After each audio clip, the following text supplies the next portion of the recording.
Hello दोस्तों, आज की इस वीडियो में हम बात करने वाले हैं क्लास 10th के जो मॉडल चॉइस क्वेश्चन है उसके बारे में। ठीक है, यानी कि आपका जो मॉडल प्रश्न है 2024 के एग्जाम की दृष्टिकोण से बहुत ही महत्वपूर्ण होने वाला है, तो वीडियो को अंत तक जरूर देखिएगा। साइंस का एक जो है सो ये चुनिंदा प्रश्न है, सभी आप इसको जो है सो एक बार पढ़ लीजिएगा तो पूरा याद हो जाएगा। ठीक है, तो चलिए शुरू करते हैं।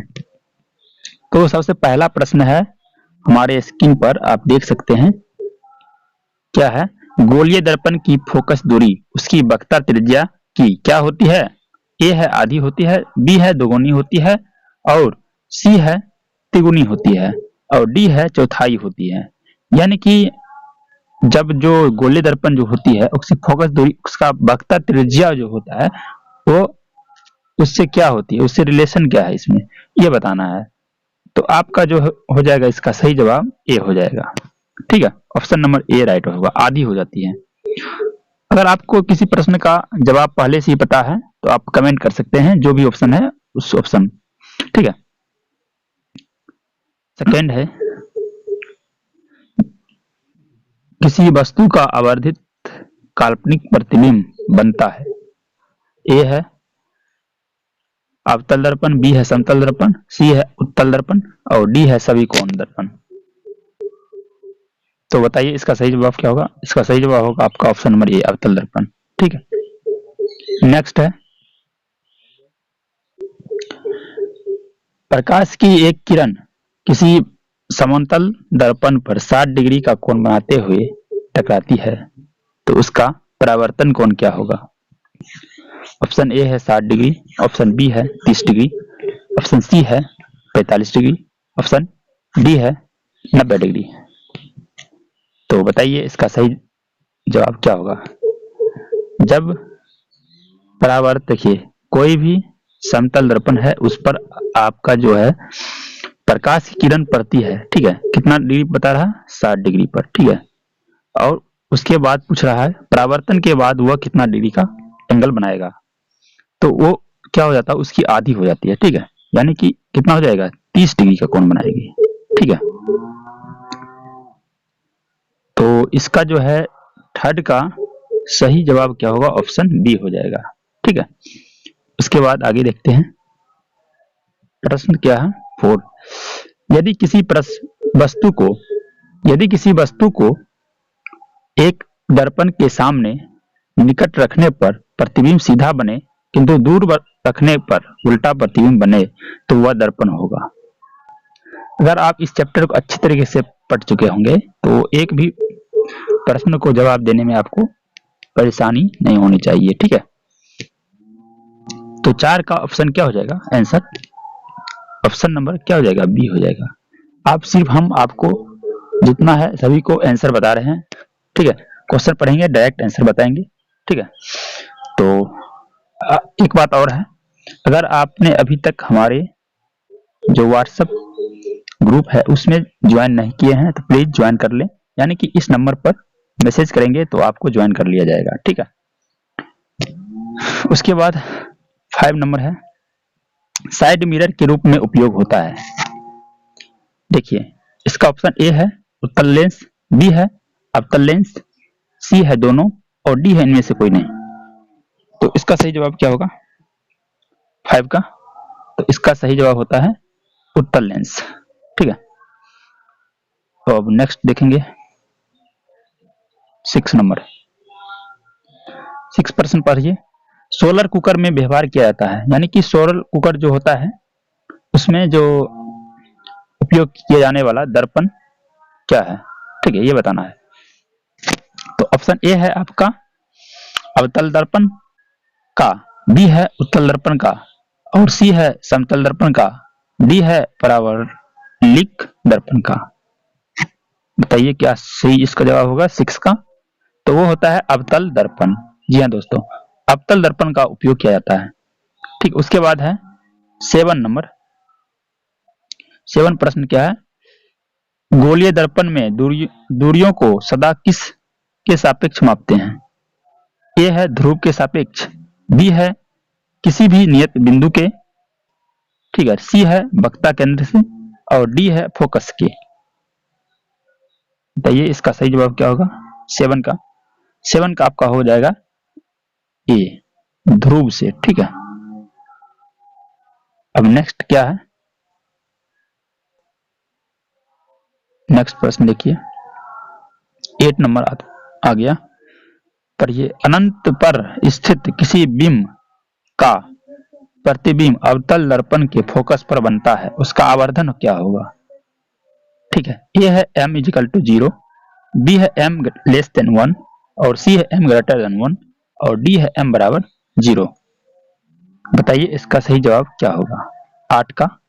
तो इसका सही जवाब होता है ए, m बराबर 0। उसके बाद आपका प्रश्न है 9, सर्च लाइट का परावर्तक सतह होता है। ए है उत्तल, बी है अवतल, सी है समतल, डी है उत्तल और अवतल।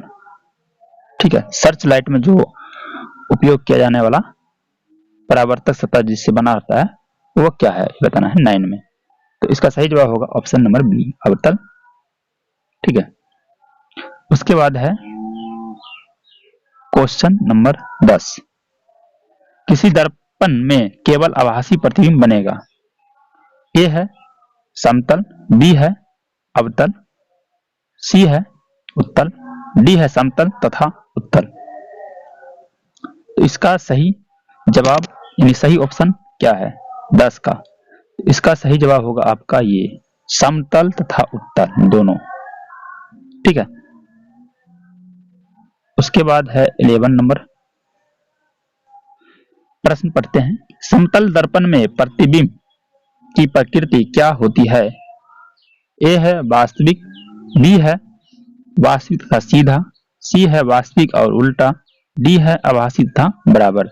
देखिए ये प्रश्न जो है बहुत ही इंपॉर्टेंट है। उसके बाद जितना भी है सही प्रीवियस ईयर में जो पूछा गया है सही प्रश्न है, आगे हम बताएंगे। ठीक है। 11 देखिए, 11 का आपका क्या हो जाएगा आभासी तथा बराबर। ठीक है। उसके बाद देखिए 12 नंबर जो है प्रश्न, ये बहुत ही इंपॉर्टेंट है, ये हर बार एग्जाम में जो है सो अक्सर देखने को मिलता है, पूछा ही जाता है। ठीक है। ये क्या कहे, प्रकाश के परावर्तन के कितने नियम है? आप अगर प्रकाश चैप्टर पढ़े हैं अच्छे से तो आपको पता होगा प्रकाश के परावर्तन के कितने नियम होते हैं। ठीक है। ए है 1, बी है 2, सी है 3 और डी है 4। ये देखिए इतना इतना में पूछा गया, यानी कि 2012 सी ग्रुप में पूछा गया और 2015 ए ग्रुप में और 2015 फिर सी ग्रुप लिखा हुआ है, यानी कि इस सभी में जो है सो अक्सर पूछा गया था। ठीक है। 15 यानी कि 12 का क्या हो जाएगा आंसर आपका बी हो जाता है। ठीक है। यानी कि प्रकाश के परावर्तन के नियम कितने हैं तो 2 है। ठीक है। उसके बाद है नेक्स्ट प्रश्न है आपके यहां पर देख सकते हैं 13 नंबर है। इसमें कह रहा है गोलीय दर्पण में फोकसांतर वक्ता त्रिज्या के बीच संबंध को बताइए। ये एक प्रकार से अब जो है इस संबंध से हम लोग समझ सकते हैं, ये सूत्र बता रहा। ठीक है। तो इसका जो है सही जवाब क्या होगा आप हमें कमेंट करेंगे जल्दी से। 13 नंबर का आपका जो होता है F बराबर क्या होता है R/2 होता है। F बराबर क्या होता है R/2। ये अगर आप NCERT या भारतीय वन जो है किताब पढ़े होंगे तो आपको यहाँ पर कहीं ना कहीं जरूर लिखा होगा। ठीक है। उसके बाद नेक्स्ट प्रश्न की ओर बढ़ेंगे। 14 यानी 14 नंबर प्रश्न है। यह भी आपका जो है सो 2017 में पूछा गया था। ठीक है। परावर्तन के नियम से निर्धारित होता है, क्या होता है? ऑप्शन ए है आपतन कोण इक्वल टू यानी बराबर परावर्तन कोण, बी है परावर्तन कोण बराबर अपवर्तन कोण, सी है आपतन कोण बराबर विचलन कोण और डी है इनमें से कोई नहीं। तो बताइए इसका सही आंसर क्या होगा? कितना है 14 का क्या हो जाएगा आपतन कोण बराबर क्या होता है परावर्तन कोण। ठीक है। ये नियम आप जरूर पढ़े होंगे। ठीक है। उसके बाद हम आगे बढ़ते हैं प्रश्न संख्या 15 की ओर।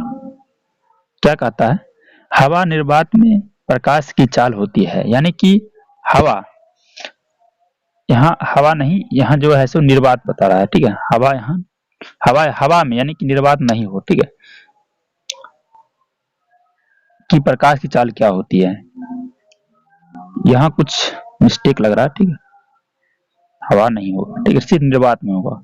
प्रकाश की चाल होती है, क्या होती है, तो ए है 3×10⁸ मीटर प्रति सेकेंड, बी है 3×10⁸ मीटर प्रति सेंटीमीटर प्रति सेकेंड, उसके बाद है सी है 3×10⁸ किलोमीटर प्रति सेकेंड, डी है 3×10⁸ मीटर मिलीमीटर प्रति सेकेंड। तो बताइए इसका सही जवाब क्या होगा। ऑप्शन नंबर कितना होगा, 15 का आपका जो होता है, ये हवा या निर्वात में प्रकाश की चाल होती है 3×10⁸ मीटर प्रति सेकेंड। इस बात को याद रखेंगे आप, ठीक। इस प्रकार का प्रश्न अक्सर देखने को मिलता है, 2014 में पूछा गया था। तो इसका सही जवाब क्या हो जाएगा, ऑप्शन ए होगा ना, राइट। और 15 हो गया। उसके बाद आपका आता है 16 नंबर प्रश्न। गोले दर्पण के परावर्तक पृष्ठ की वृत्ताकार सीमा रेखा का व्यास कहलाता है। ये आपका जो है सो 2018 में पूछा गया। जितने भी प्रश्न लिए हैं सभी इंपोर्टेंट है, ठीक है। जो इंपोर्टेंट प्रश्न है उसी को हम उठाए हैं, ठीक है। उसके बाद देखिए इसका ऑप्शन दिया है, ए है फोकस, बी है वक्ता त्रिज्या, और सी है प्रधान अक्ष, डी है गोलीय दर्पण का द्वारक। 16 का सही जवाब बताइए, तो क्या हो जाएगा इसका जवाब। 16 का आपका सही जवाब होगा ऑप्शन नंबर क्या, बी हो जाता है, वक्ता त्रिज्या, ठीक है। ये आपका जो परिभाषा हो जाता है, जो पूछा जाता है गोलीय दर्पण के परावर्तक पृष्ठ की वृत्ताकार जो सीमा रेखा होती है उसका व्यास क्या कहलाती है, वह कहलाती है वक्ता त्रिज्या, ओके। उसके बाद हम देखेंगे अगला प्रश्न है, अगला प्रश्न है 17 यानी 17 नंबर है ना।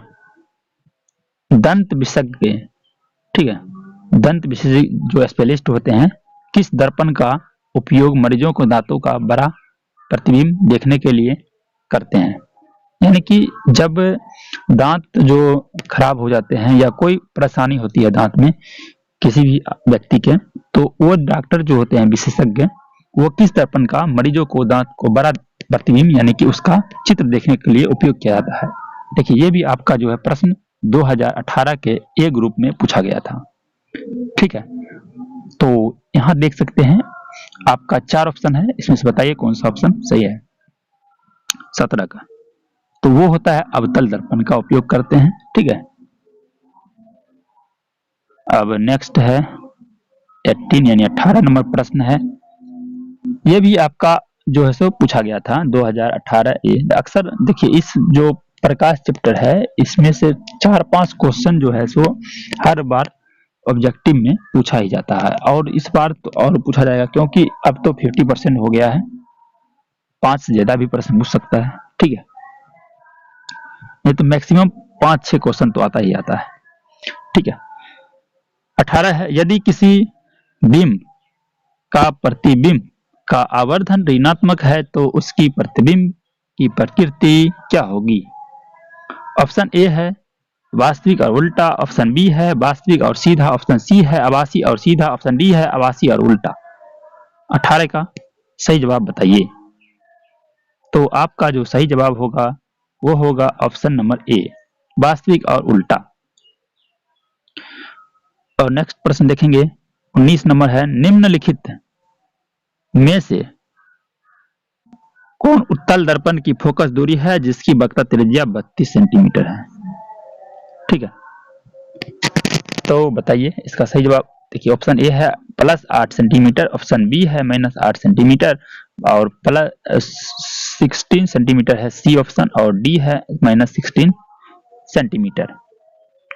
तो बताइए इन सभी में से सही जवाब क्या है, ठीक। 19 का 19 नंबर कमेंट करेंगे जिसको पता होगा, ठीक है। 19 का आपका सही जवाब होगा ऑप्शन नंबर सी, यानी कि आप जो सूत्र पढ़े हैं, क्या पढ़े हैं, अभी जस्ट बताए हैं, F बराबर क्या होता है R/2। इससे आपका ये प्रश्न बन जाएगा। ठीक है, यहाँ R दिया हुआ है, 2 से भाग देंगे, आपका जो है आंसर निकल जाएगा, फोकस दूरी यानी कि F। ओके, उसके बाद हम देखेंगे नेक्स्ट प्रश्न है आपके स्क्रीन पर, 20 नंबर है। उसमें कहा जा रहा है 20 में, नई कार्तीय चिन्ह परिपाटी के अनुसार दर्पण के सामने रखे गए बिंब की प्रतिबिंब दूरी ली जाती है। ए है धनात्मक, बी है ऋणात्मक, सी है कभी धनात्मक कभी ऋणात्मक, और डी है इनमें से कोई नहीं। ये आपका जो है सो 2019 में पूछा गया था, ए सेक्शन ए में। ठीक है, तो बताइए इसका सही जवाब क्या होगा। 20 का आपका सही जवाब होगा ऋणात्मक। उसके बाद क्या है, 20 नंबर है, 20 नंबर प्रश्न देखेंगे। पहले पढ़ लेते हैं क्या कर रहा है। निम्न में से किस दर्पण की फोकस दूरी धनात्मक होती है। ऑप्शन ए है समतल दर्पण, ऑप्शन बी है उत्तल दर्पण, ऑप्शन सी है अवतल दर्पण, और यहाँ पर डी है इनमें से कोई भी नहीं। ये भी पूछा गया था प्रीवियस ईयर में, यानी कि 2019 में ए सेक्शन में पूछा गया था। तो बताइए इसका सही जवाब क्या होगा। तो इसका सही जवाब होगा उत्तल दर्पण में। उसके बाद है कौन सा दर्पण आमतौर पर वाहनों के पीछे देखने के लिए दर्पण के रूप में उपयोग किया जाता है। यानी कि जब हम किसी गाड़ी को चलाते हैं, जो ड्राइवर होते हैं उनमें जो पीछे जो व्यक्ति आ रहे होंगे या कोई भी गाड़ी वाहन आ रहे होंगे, उसको देखने के लिए किस दर्पण का उपयोग किया जाता है, बताइए। ऑप्शन क्या होगा इसका। ऑप्शन ए है समतल दर्पण, ऑप्शन बी है उत्तल दर्पण, और ऑप्शन सी है अवतल दर्पण, ऑप्शन डी है अवतल लेंस। किसका उपयोग किया जाता है। 22 का क्या ऑप्शन होगा सही। तो इसका सही जवाब होगा आपका ऑप्शन नंबर डी, जो कि क्या है उत्तल दर्पण। उसके बाद है 23 नंबर है, दर्पण के सामने किसी भी दूरी पर स्थित वस्तु का प्रतिबिंब सीधा प्रतीत होता है तो वह दर्पण है। तो वह कौन सा दर्पण है, ठीक है, ये बताना है। ऑप्शन नंबर ए है केवल समतल, ऑप्शन बी है या तो समतल अथवा उत्तल, ऑप्शन सी है केवल उत्तल, ऑप्शन डी है केवल अवतल। तो इसका सही जवाब होगा केवल उत्तल। क्या होगा, केवल उत्तल हो जाएगा। ठीक है दोस्तों, उसके बाद हम प्रश्न बढ़ेंगे। कितना है ये 24 नंबर प्रश्न है, आपके स्क्रीन पर आप देख सकते हैं। ठीक है, 24 नंबर प्रश्न है। ठीक है, किसी कार का अग्रदीप में प्रयुक्त दर्पण का उपयोग में से कौन सा होता है। यानी कार जो होते हैं उसके अग्रदीप में प्रयुक्त दर्पण कौन सा होता है। ए है अवतल दर्पण, बी है समतल तथा या उत्तल दर्पण, ऑप्शन सी है समतल दर्पण, ऑप्शन डी है उत्तल दर्पण। ये आपका 2020 में पूछा गया प्रश्न है, ये बहुत इंपॉर्टेंट ये भी है। ठीक, इस प्रकार का प्रश्न पूछा जाता है अक्सर। 24 का क्या हो जाएगा आपका अवतल दर्पण सही जवाब हो जाएगा। नेक्स्ट है आपका 24 हो गया, उसके बाद है 25। देखिए आ गया 25। तो सबसे पहले हम प्रश्न पढ़ लेते हैं। क्या कहता है, प्रकाश की किरणें गमन करती है, यानी कि पूछा जा रहा है कि प्रकाश की किरण जो होती है वह कैसी गमन करती है, ये बताना है। ऑप्शन ए है सीधी रेखा, ऑप्शन बी है टेढ़ी रेखा, ऑप्शन सी है किसी भी दिशा में, ऑप्शन डी है उपयुक्त सभी। ये आपका 2020 ए सेक्शन और 2017 में पूछा गया है ऑप्शन, यानी कि सेक्शन ए में। तो इसका ऑप्शन क्या होगा, बताइए इसका सही जवाब मतलब क्या होगा। ठीक है, 25 का जल्दी से बताइए, आप कुछ ही प्रश्न रख गए हैं। ठीक, तो इसका सही जवाब होगा सीधी रेखा में। प्रकाश जो होती है कैसी चलती है, यानी कि गमन करती है, तो वह सीधा सी रेखा में यानी कि स्ट्रेट लाइन में चलती है।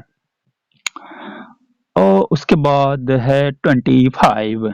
ये भी आपका जो ये तो बहुत महत्वपूर्ण क्वेश्चन है, इसको तो आप रट लो जल्दी। ये तो अक्सर पूछा जाता है। देखिए ये तो पूछा ही जाता है। दाढ़ी बनाने में जो हजामत उपयोग करते हैं वो किसका उपयोग करते हैं? दाढ़ी जो बनाते हैं, आप सैलून में जाते होंगे बाल कटाने के लिए या दाढ़ी बनाने के लिए, तो उसमें किसका उपयोग किया था? देखिए कितना बार पूछ दिया है, 2011, 15, 16, 17, 2021 और एफएस सभी में पूछा गया है। ठीक, इतना बार पूछ दिया है, समझ लीजिए बहुत इंपॉर्टेंट है भैया। ये तो आ ही सकता है, इसको रट ही ले, इसमें ही अच्छा रहेगा आपका। तो बताइए इसका सही जवाब क्या होगा? तो वो होता है अवतल। ठीक है, अवतल दर्पण का उपयोग क्या चाहता है? दाढ़ी बनाने के लिए। उसके बाद है आपका प्रश्न 27, यानी कि 27 नंबर। समतल दर्पण की फोकस दूरी होती है, ए है अनंत, बी है 0, सी है 100 सेंटीमीटर और डी है 50 सेंटीमीटर। ये भी आपका जो है 2021 में ए सेक्शन में पूछा गया। तो बताइए इसका क्या होगा सही जवाब? 27 का, ये भी इंपॉर्टेंट है, अनंत होगा। क्या होगा इसका सही जवाब? अनंत हो जाएगा। उसके बाद हम बढ़ेंगे नेक्स्ट क्वेश्चन की ओर। जी हाँ दोस्तों, ध्यान देंगे। नेक्स्ट क्वेश्चन क्या है? 28 नंबर। अवतल दर्पण के सामने वस्तु को कहाँ रखा जाए? यानी कि अवतल दर्पण जो होता है वहां पर जो है उसके सामने किस स्थान पर वस्तु रखा जाए ताकि प्रतिबिंब उल्टा दिखाई दे, वास्तविक और समान आकार बने। 2021 ए में ये भी प्रश्न आया था। देखिए कितना प्रश्न आ रहा है 2021 में। ठीक है, तो इसका सही जवाब बताना है। 28 का क्या हो जाएगा आपका? तो आपका सही जवाब होगा वक्ता केंद्र पर। यानी कि आप वक्ता केंद्र पर रखेंगे तो कुछ इस प्रकार का कंडीशन बनेगा, प्रतिबिंब उल्टा, वास्तविक और समान आकार का बनेंगे। उसके बाद हम देखते हैं 29 नंबर प्रश्न क्या है। हाँ तो आइए देखते हैं 29 नंबर प्रश्न थोड़ा पढ़ लेते हैं, उसके बाद हम इसको एक्सप्लेन करेंगे अच्छे तरीके से। उत्तल दर्पण से बना काल्पनिक प्रतिबिंब होता है। अब बताइए, ए है आपका सीधा एवं आवर्धित, बी है उल्टा आवर्धित एवं आवर्धित और सी है सीधा एवं हासरित और डी है इनमें से कोई भी नहीं। ये आपका 2021 में आ चुका है। ठीक है, 28 यानी 29 है, तो 29 का आपका सही जवाब क्या होगा कमेंट करेंगे जल्दी से इस प्रश्न का। ठीक है, तो इसका सही जवाब होगा आपका ऑप्शन ए, सीधा एवं आवर्धित। उसके बाद नेक्स्ट है 29 हो गया, वो उसके बाद 30 है। 30 नंबर है प्रश्न, एक गोलीय दर्पण की फोकस दूरी 20 सेंटीमीटर है, तो यह गोली दर्पण लिखा हुआ है, सॉरी इसमें मिसप्रिंट हो चुका है, यानी गोलीय होगा यहाँ पर। ठीक है, क्या होगा? गोलीय। ओके, गोलीय दर्पण कैसा होगा? तो ऑप्शन ए है उत्तल, ऑप्शन बी है अवतल और सी है समतलोत्तल और इनमें से कोई नहीं। तो 30 का सही जवाब होगा आपका ऑप्शन नंबर ए ही हो जाएगा, उत्तल। जी हाँ दोस्तों, उत्तल हो जाएगा। ठीक है, अब हम बढ़ते हैं नेक्स्ट प्रश्न की ओर और आपका यहां से लास्ट प्रश्न हो जाएंगे। ठीक है, यानी कि 30 नंबर हो गया, उसके बाद 31 है, 32 है, उसके बाद लास्ट प्रश्न है 33। तो 31 नंबर प्रश्न क्या कहता है? अवतल दर्पण की फोकस दूरी होती है ऋणात्मक, ए है ऋणात्मक, बी है धनात्मक, सी है ऋणात्मक एवं धनात्मक दोनों और डी है 0। ये आपका 2021 में पूछा गया प्रश्न है। ठीक है दोस्तों, तो इसका सही जवाब क्या होगा आप हमें जल्दी से बताइए। इसका सही जवाब होगा ऋणात्मक। अब हम आगे बढ़ जाते हैं। कितना है? 32 नंबर प्रश्न। 32 नंबर प्रश्न क्या कहता है? किसी अवतल दर्पण की फोकस दूरी f और उसकी वक्रता त्रिज्या r है तो निम्नांकित में कौन संबंध स्थापित होगा? यानी कि सही होगा आपका ऑप्शन ए है r बराबर f और b है r बराबर 2f और c है r बराबर 3f और r बराबर d नंबर है r/2। बताइए, ये भी आपका जो है सो अच्छा प्रश्न है, ठीक है। तो इसमें से कौन सा ऑप्शन सही होगा, बताइए ऑप्शन क्या होगा 32 नंबर प्रश्न का, ठीक है। तो इसका सही जवाब होगा आपका ऑप्शन नंबर क्या हो जाएगा, बी हो जाएगा, ठीक है दोस्तों। आप हमें कमेंट करेंगे जल्दी से, ठीक है। और उसके बाद जो है सो आपका एक लास्ट प्रश्न है। लास्ट प्रश्न क्या है आपका 33 नंबर आ जाता है, ये दर्पण सूत्र से है।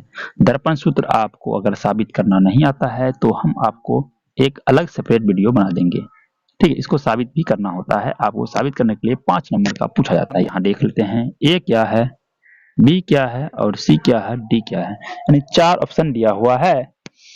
तो बताइए इसमें से कौन सा ऑप्शन आपका सही होगा, ठीक है। दर्पण सूत्र का बताना है, दर्पण सूत्र है, ठीक है। तो इसका सही जवाब होगा 1/v प्लस 1/u बराबर क्या होता है दोस्तों, याद होगा आपको कभी अगर आप पढ़े होंगे तो, ये होता है, ये आपका सूत्र होता है, ठीक है। इस प्रकार से आपका 1 से लेकर 33 तक आपका जो भौतिकी विज्ञान क्लास 10th का बिहार बोर्ड जो 2024 में यानी कि 2024 में संभावित आने वाला प्रश्न था, उन सभी को हमने बता दिया अच्छे तरीके से। अगर आपको हमारी ये वीडियो से आपको थोड़ा भी हेल्प हुआ होगा, अगर आपको कोई भी दिक्कत होगा तो आप हमें कमेंट करेंगे। आप जब कमेंट करेंगे तो आपका कमेंट से हम ये समझेंगे कि आपको सारी प्रश्न समझने में कोई भी परेशानी ना हुआ हो। अगर परेशानी हुआ होगा तो हम अगले प्रश्न में उसका निदान करेंगे, सुधार करेंगे, ठीक है। तब तक के लिए जय हिंद, वंदे मातरम। फिर मिलते हैं अगले वीडियो में एक नए वीडियो के साथ, तब तक के लिए बाय बाय, थैंक यू।